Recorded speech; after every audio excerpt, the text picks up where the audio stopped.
Welcome back to another episode of CBAN's Member Spotlight. I'm Curtis Dean with CBAN, and we're going to be talking with one of our great associate members about all that they do and the products that they offer, and we'll be doing that in just a minute.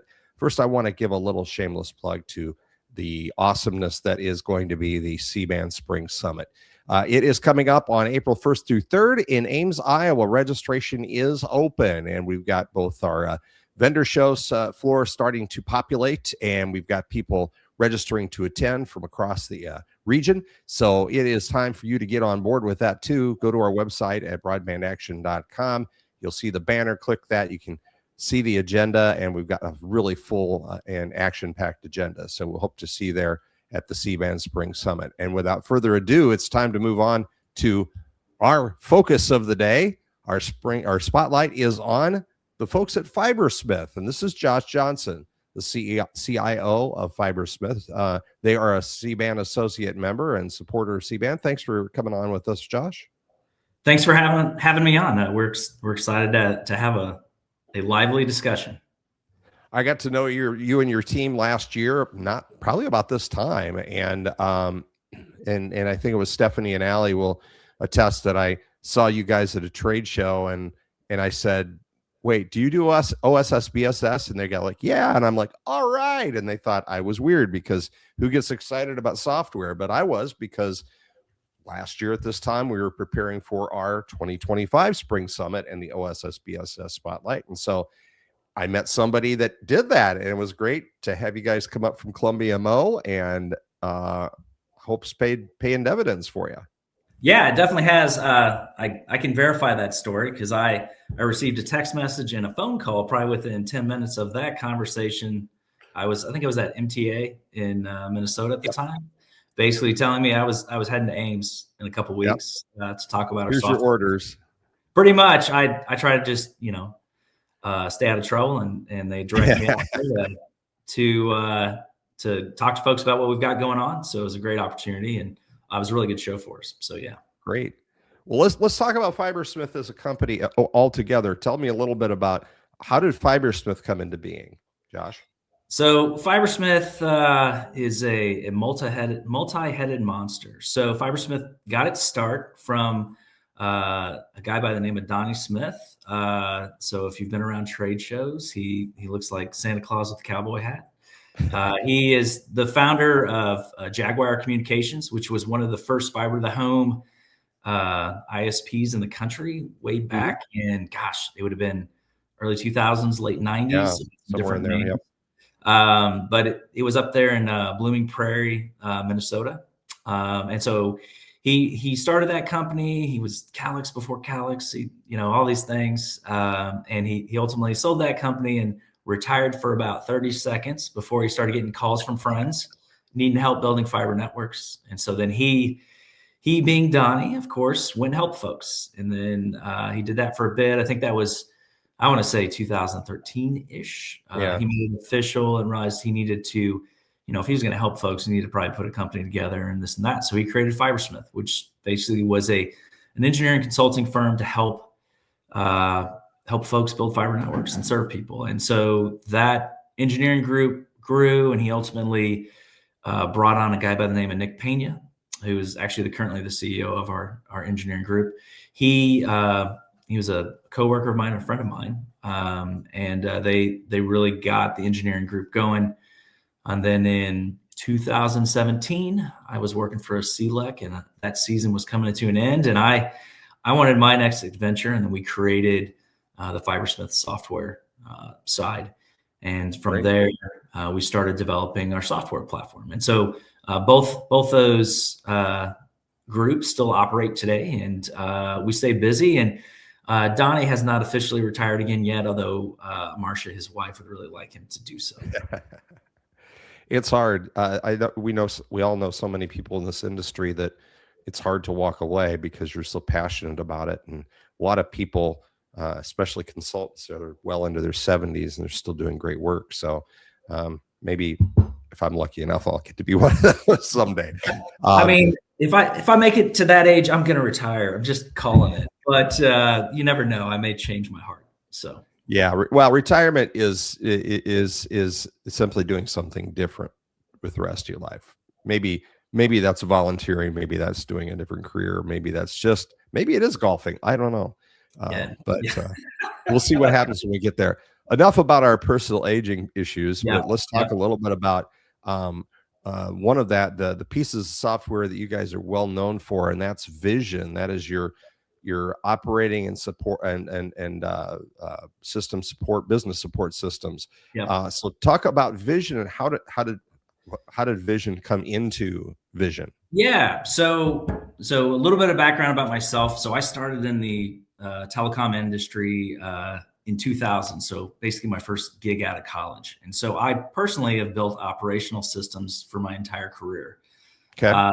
And what was really wonderful early in my career, when I knew absolutely nothing, I was in a situation where I got to build whatever I wanted and make all sorts of mistakes. And so through those, decade plus of building and changing and all that, when I left that organization and started the software company, it was an opportunity to take all those lessons learned from the CLEC space and kind of come at solving the issues of operational support and billing and everything else that goes with running a telecom differently and ideally more efficiently. So we really created a system that was based around four principles. The first and foremost is geospatial. That's pretty unique to us. We understood definitely from our engineering background and our previous experiences that when it comes to serving people, it's about where your network is. And if you keep that and start with that in mind first, always, you understand where you can help somebody or not. Because at the end of the day, that's what we're all trying to do is help somebody. So we're geospatial. So in layman's term, we understand where we have our network on the map. And then the second aspect is all about process. And so we use workflows. And to go further into that, we created a geospatial drag and drop versioned workflow system. So I personally am a big fan of lean practices and cycles of learning. And so we created a tool within that would allow us to leverage the geospatial aspect and do things repeatedly, quickly, and then also position our customers to be able to iterate on that process and make it more streamlined. So that's the second. The third item was all about integrations. And if you're going to go through the work of understanding where your network is and then laying out process, the ability to do things automatically, especially if you have repeated things, is crucial, right? And so integrations into all sorts of different things was super key. And then the final item is all about the single pane of glass, right? So one of the things that we help our customers do is move away from what we call swivel chairing or disjointed systems, or having your employees bounce between three different systems in order to service a customer. The goal there is to really drive that all into one pane of glass. And so we really chase those four items. I've been searching kind of a better way to describe our system. And I ran into something recently called IPAS. I don't know if you've ever heard of that, Curtis, but the acronym is Integration Platform as a Service. Okay. And so you go and you look up thinking of the toll booths in Illinois that's right now. Exactly what I was when IPAS when I saw it. And then I realized I was like, actually, we are probably one of the absolute first geospatial iPaaS systems. So if you go and you look at the definition of that, you'll see that it's about taking and plugging in and integrating into things and controlling how you do that, and then also putting the system together so that you don't need a crew of developers to plug things in, but the system allows you to do that. And so we've done that throughout, whether we're plugging into, say, Calix or Adtran or Nokia or Twilio, or into the local 811 kind of scenarios for folks calling in locates and stuff. So we've really leaned into kind of those four aspects, and then helping folks really get organized and get a plan in action before they run around in circles and get frustrated that they didn't turn up as many customers as they wanted, right? And so that's what we've done. Yeah. And we continue to do that today. Other ways we talk about our system is also business transformation, which is kind of a wild term. But oftentimes when we're working with different clients, they've really reached a point in their business where they've hit monster growth and they've had all these all-stars who've just been firefighting, and these people are worn out, and they realize like, hey, we've got to get process-based. We've got to get lined up. We've got to get automated. And so we come in and help them do that. Or, it's a situation where they've just gotten a big award in money, or they've just picked up a big injection of capital of some sort, and they need to be able to go fast. That's where we really help folks, is being able to line it up and get after it. And so those are oftentimes opportunities where we can come in and plug them in and get them going. And we continue to do that to this day. So, yeah. Now, you were one of our participants last year. We did our OSS BSS Spotlight sessions at the 2025 CBAN Spring Summit. You'll be back again doing that this year, and we'll talk about that in a minute. When you talk to broadband providers out there that are, want to talk to you about your platform vision, what are some of the stories you're hearing from people, the challenges they're facing? Are they maybe writing an older system? Are they using homemade systems where, a local guy coded it 20 years ago and now you've outgrown it? I assume that there's just a 100 different stories you hear when you're out there talking to potential clients. Oh, absolutely. Everything you've described, we run into, right? So there are the system, the dinosaurs out there that they're still out there and people have been on them forever, but they may have a new interface on them, but they're still the same system. And folks struggle with that, or they're in a homegrown system, or they're using some out of industry system and trying to make it work, and it's not. But all three of those things always come back to the same concept, and that's just inefficiency and leakages. And so that is the common theme that we hear, and so we hear that in different ways. Oftentimes folks are trying to scale their install window, as far as the number of installs in a window, and they're struggling with it either because they can't get people scheduled, or they get people scheduled and they fall off and they can't keep up. We see that all the time. Or we end up in spots where folks who have, extreme missed billings or delayed billings because things aren't streamlined on the backside for once they turn somebody up. We hear oftentimes feedback on prem-based solutions that do things that prem-based solutions do. And that is, if, that customer didn't put it on the right hardware or keep it up to date, it struggles with performance, or they've plugged a bunch of other systems into it in weird and awkward ways. It makes that system run terribly. So we hear stuff like that. We are a cloud-based solution for a reason. We don't give anybody just root database access. We always run stuff through APIs, so we can in a modern way make sure people get what they need and want, and do it in a way that's safe to allow the system to continue to run and operate appropriately. But it's always common themes, but it generally comes down to inefficiencies and leakage. So that's generally what we help people chase. And they talk about it different ways, but it's generally the same concepts. So yeah. Now you've got the word fiber in your name, Fibersmith, but I assume that your vision software is technology agnostic. You'll work with different types of technology. Yeah. Yeah, absolutely. We have folks with, PON networks for fiber. We have Active E networks. We have old DOCSIS networks, cable. We have folks doing point-to-point wireless.